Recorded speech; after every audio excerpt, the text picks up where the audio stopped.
Bonjour à tous, j'espère que vous allez bien. Aujourd'hui, c'est moi qui vous parle de la dernière partie, le dernier moment avant la Pâque et avant la résurrection de Jésus. Et ce moment, c'est le moment où Jésus est mis au tombeau. Et pour ce fait, je voulais m'appuyer sur Matthieu, chapitre 27, des versets 57 à 66. Et le verset 57 commence comme ceci. Et le soir étant venu, il arriva un homme riche d'Arimathée, dont le nom était Joseph, qui aussi lui-même était disciple de Jésus. Celui-ci étant allé auprès de Pilate, demanda le corps de Jésus, alors Pilate donna l'ordre que le corps fût livré. Et Joseph ayant pris le corps, l'enveloppa d'un linceul net, et le mit dans son sépulcre neuf qu'il avait taillé dans le roc. Et ayant même roulé une grande pierre contre la porte du sépulcre, il s'en alla. Et Marie de Magdala et l'autre Marie étaient là assises vis-à-vis du sépulcre. Et le lendemain, qui est après la préparation, les principaux sacrificateurs et les pharisiens s'assemblèrent auprès de Pilate, disant « Seigneur, il nous souvient que ce séducteur, pendant qu'il était encore en vie, disait « Après 3 jours, je ressusciterai ». Ordonne donc que ce sépulcre soit gardé avec soin jusqu'au 3e jour, de peur qu'un de ses disciples ne vienne et ne le dérobe et ne dise au peuple « Il est ressuscité des morts, et ce dernier égarement sera pire que le premier ». Et Pilate leur dit « Vous avez une garde, allez, rendez-le sûr comme vous l'entendez ». Et eux, s'en allant, rendirent ce sépulcre sûr, scellant la pierre et y mettant la garde. À ce moment-là, comme je le disais, on est vraiment à la veille de Pâques, au moment de la résurrection de Jésus. Et pendant toute sa vie, et particulièrement ces derniers moments, Jésus a préparé justement ce moment. Dans ses messages, dans l'annonce du royaume, il a préparé à ce qu'il allait arriver. Notamment, Jésus promet, comme le dit le passage, qu'en 3 jours, il va ressusciter, que le temple sera rétabli. Et à ce moment-là, même les pharisiens qui ont tenté de discréditer toutes les paroles de Jésus, alors dans le fond et dans la forme, ont quand même un petit doute et se disent, bon, on va mettre une garde là-bas parce que les disciples vont peut-être essayer de dérober le corps, ou alors peut-être que Jésus va ressusciter, on ne sait jamais, et alors là, c'est nous qui allons complètement discréditer. Et je me suis posé la question de savoir qu'est-ce qui se passait pendant ces 3 jours. Et bien en fait, pas grand-chose. Si je devais mettre un mot sur ce qui se passe pendant ces 3 jours, c'est le silence complet. Au niveau de la Bible, on n'a pas grand-chose, voire même rien du tout.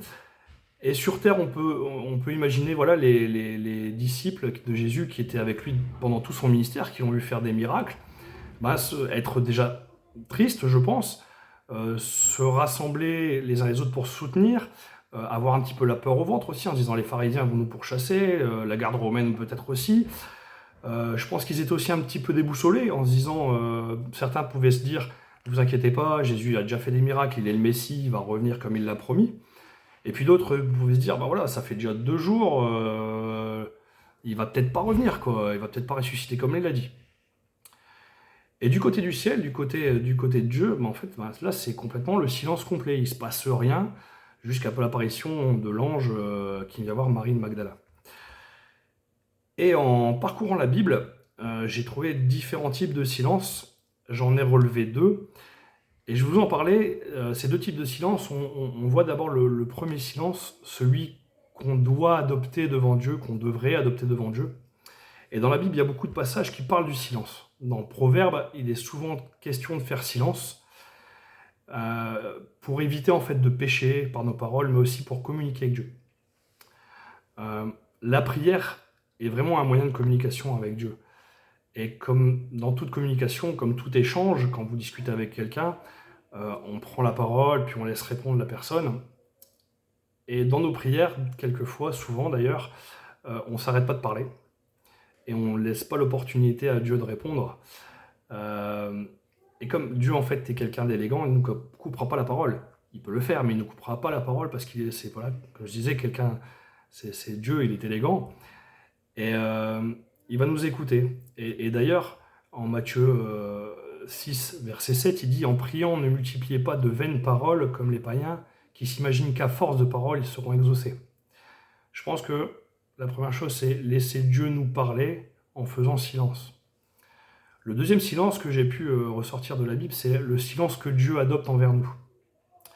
Là aussi, la Bible est remplie de versets où les serviteurs de Dieu implorent Dieu qu'il leur réponde. Et Dieu garde le silence. On peut voir ça dans les psaumes, par exemple, au chapitre 4, verset 2. « Quand je crie, réponds-moi Dieu, ma justice ». Ou au chapitre 22, verset 3. Mon Dieu, je t'appelle tous les jours et tu ne réponds pas. Et même Jésus sur la croix, en Matthieu 27, 46, qui dit, et vers la 9e heure, Jésus s'écria d'une voix forte, Eli, Eli, lama sabachthani, c'est-à-dire mon Dieu, pourquoi m'as-tu abandonné? Alors cela ne veut pas dire que Dieu, quand il ne nous répond pas, nous a laissé tomber, comme il n'a pas laissé tomber Jésus, il a juste fait silence. Mais pourquoi Jésus fait silence? Pourquoi Dieu fait silence, pardon? Il peut y avoir plusieurs réponses à cela, plusieurs choses que j'ai trouvées aussi et que je trouve pertinentes. J'en ai relevé 2.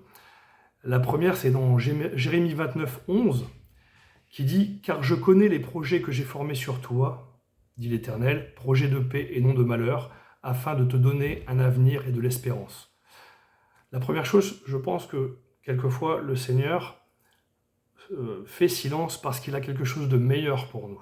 Ça, c'est la première chose. La deuxième chose, en Job 33, 14, Dieu parle cependant tantôt d'une manière, tantôt d'une autre, et l'on n'y prend point garde. Deuxième chose, avec ce passage de Job 33, 14, je comprends que des fois Dieu a répondu, mais on n'y a pas fait attention, peut-être parce qu'on n'a pas fait silence. Ou alors, il a répondu, mais on ne veut pas entendre cette réponse, donc on fait semblant de ne pas l'entendre.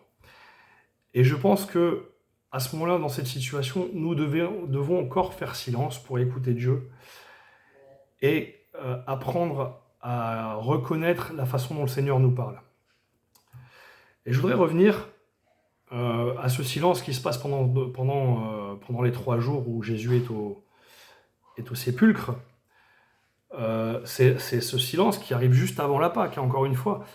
C'est un silence qui annonce quelque chose, en fait. L'expression qui dit « c'est le calme avant la tempête » prend tout son sens ici, je trouve.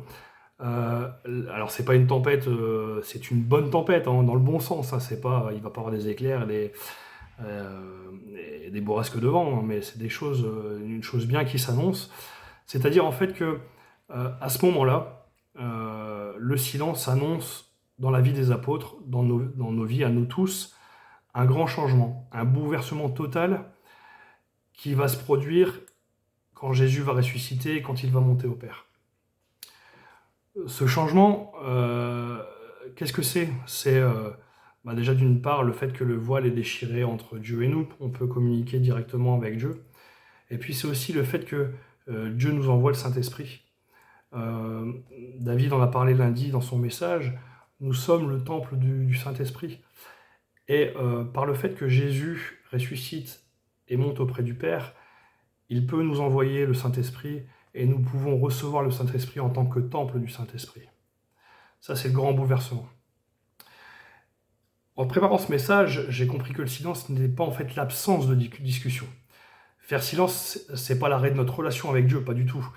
Ce silence non plus, le sien n'est pas un abandon.